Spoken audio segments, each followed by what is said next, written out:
Hi photographers, in this quick tutorial I'm going to show you how to adjust your contrast in your photos using a couple different methods. So first I'm going to show you the Pixlr online editing platform. I've brought in a photo of my dog Millie here. The first way to adjust your contrast in Pixlr is to use an adjustment layer. So normally adjustment layers are on the bottom of the layer stack in Photoshop or Photopea. They're not on here, they're just along the side here. But I can add a duplicate layer just in case I don't like what I do. So I'm going to right click I'm going to click on the three dots, and then I'm going to go down to the bottom of that layer box and choose duplicate layer. Here in this layer that I'm working in, I'm going to go to adjustments, and I can choose from brightness and contrast, curves, or levels, to all of which will adjust my contrast of the lights and the darks in my photo. So I'm going to start with the easiest one, which is brightness and contrast. When I have brightness and contrast, I can, if I took an underexposed photo, I can brighten it. If I took an overexposed photo, I can darken it. And if there's certain areas of the photo that are too dark or too bright, and I don't want this to affect the entire thing, I can simply mask out with the scissor option the parts that I don't want to be brightened or darkened. If I'm happy with my exposure, I could leave that. The contrast is going to take the darks and the lights of your photo and make them punchier. So if you bring them towards the right, you're going to see those contrasts in the lights and darks get higher and higher and higher. I don't like to go too intense with it, but I always like to punch up my contrast just a little bit. And I'm going to bring my brightness down just a bit.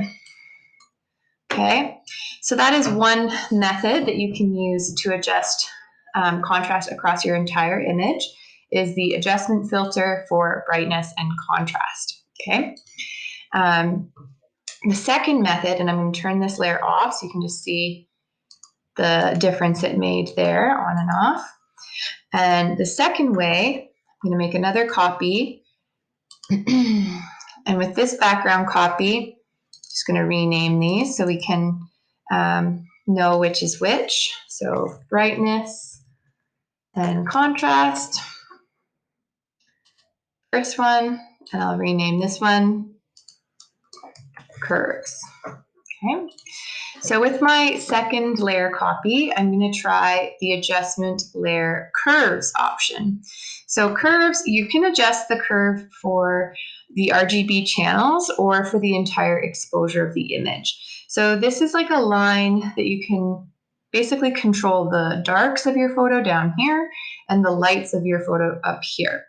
So if I start to double click, I can bring up all the shadows in my photo. And I might want to do that in some instances because this area of my dog's face was quite in shadow.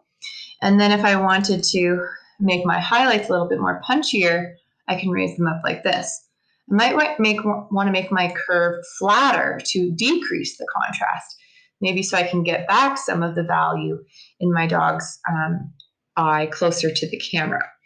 If I want to increase contrast, I'm going to make the curve go in the opposite direction, raising the highlights and lowering the darks. Okay, and you can make this pretty dramatic. I don't like to do too much to my images, just a little bit, but it can really elevate the quality. So that's curves. I made a flatter curve, so less contrast with that one. And if I want to show you the difference, I can just toggle that layer copy on and off. And my third and final adjustment that I can try to adjust the contrast in my image is levels. So I'm going to duplicate a third layer so we can see the difference with levels. And I'm going to rename it levels. Okay, and I'm going to go into my adjustments in the top, choose levels. And here we have some sliders. So if we take the slider for my darks towards the center, I'm basically eliminating some of the midtones, right? If I pull it back in, bringing some of that back in. If I take the white or highlight slider closer in, I'm taking more of my midtones out. So the closer these two sliders get together, the more contrast you're going to have. So if I bring them back to where they were at the start, I can also add a slider, or can I on Pixlr? Oh, looks like I can't. I can also add sliders on Photoshop or Photopea to specific areas. But if I want to play with just the darks in my image, I can do that, making them darker or lighter. If I want to play with just the highlights, maybe I blew out an area over here, I can play with just that. Same thing is happening down here without the histogram, but same essential effect. Okay. So again, if I want to make more contrast, I bring my sliders closer together. If I want less contrast, I can just play with the midtones, right? And where I want to bring those highlights or darks, shadows. Just pay attention to, sometimes it will get a little bit hazy if you do a little bit too much of this with reducing the contrast. Okay.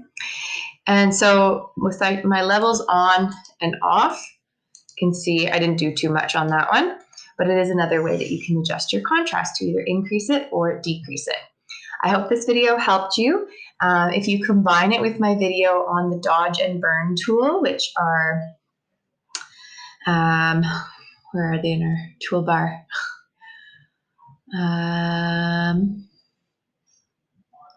There they are. They look different here. If you combine this with the dodge and burn tool, you can pick even more specific areas. So if I wanted to lighten the midtones around my dog's eye or in the highlights of my dog's eye, I can do that. Try and add a little bit more contrast and information in there. So if you combine those two videos together, you can really manipulate your photo to get the exact effect you want in terms of contrast.